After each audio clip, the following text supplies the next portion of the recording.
చేయాలని చెప్పేసి ఇప్పటికే అసెంబ్లీలో కొంతమంది ఎమ్మెల్యేలు కూడా మాట్లాడడం శుభ పరిణామం. మరి మాటలకే పరిమితమైనారని చెప్పి మరి అలాగే అనంతపురం ఉమ్మడి జిల్లాకు సంబంధించి 14 మంది ఎమ్మెల్యేలు 3 మంత్రులు ఎంపీలు గౌరవ ముఖ్యమంత్రి చంద్రబాబు నాయుడు మరి పక్కనే ఉంటున్నారు. కాబట్టి ఈరోజు రేపు జరిగే అసెంబ్లీ సమావేశాల్లో ఆర్డీటీ ఎఫ్సిఆర్ఏ రిజిస్ట్రేషన్ విషయంపై చర్చించి అసెంబ్లీలో ఒక తీర్మానం చేయాలని చెప్పేసి ఆర్డీటీ అఖిలపక్ష కమిటీ ద్వారా ఈరోజు తెలియజేయడం జరుగుతుంది. మరి ఇంతమంది 14 మంది ఎమ్మెల్యేలు 3 మంత్రులు 2 ఎంపీలు ఉన్నప్పటికీ కేవలం 40 ఎమ్మెల్యేలు మాత్రమే ఆర్డీటీ గురించి మాట్లాడటం కూడా కొంచెం బాగా ఆశ్చర్యానికి గురి చేస్తుంది. మరి ఇంత జరుగుతుంటే లక్షలాది మంది ఆర్డీటీ దూరం అవుతే నిరాశ్రయమవుతాం, పేదరికము లేకుంటే ఇతరత్ర ఉపయోగకరమైనటువంటి సదుపాయాలన్నీ ఆగిపోతాయని చెప్పేసి గొంతెత్తి వేలాది మంది రోడ్ల మీదకి వచ్చి జిల్లా కలెక్టర్ కార్యాలయంలో ధర్నా కూడా చేయడం జరిగింది.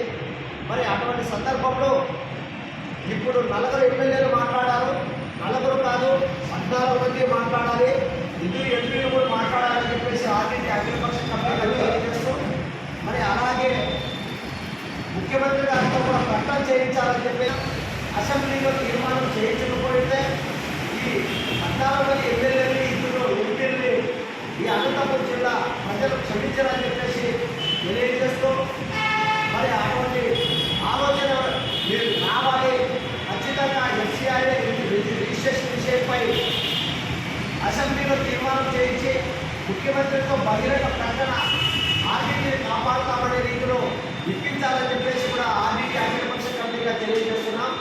ఈ 2 జరగని పక్షంలో మీరు ఈ అనంతపురం జిల్లాకి అడుగు పెడితే మాత్రం ఈ ఉమ్మడి జిల్లాలోని పేద ప్రజలు మిమ్మల్ని క్షమించడం, అవసరమైతే ఎక్కడికెక్కడ మిమ్మల్ని అడ్డుకోవడం కానీ ఆందోళనలో నిరసనలు వ్యక్తం చేయడం కానీ జరుగుతుందని చెప్పేసి కూడా తెలియజేస్తున్నాం.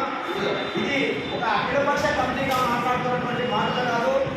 మరి లక్షలాది మంది పేద ప్రజలు ఇప్పటికీ ఆవేదన, బాధన, ఆందోళనలో ఉంటున్నారు. కాబట్టి వాళ్ళ నుంచి వచ్చే వ్యతిరేకత, నిరసన, ఆందోళనలో మీరు ఏ రకంగా ఎంత ఇబ్బంది పడతారో అనేది కూడా 14 మంది ఎమ్మెల్యేలు 3 మంత్రులు 2 ఎంపీలు గుర్తించుకోవాలని చెప్పేసి కూడా తెలియజేయడం జరుగుతుంది.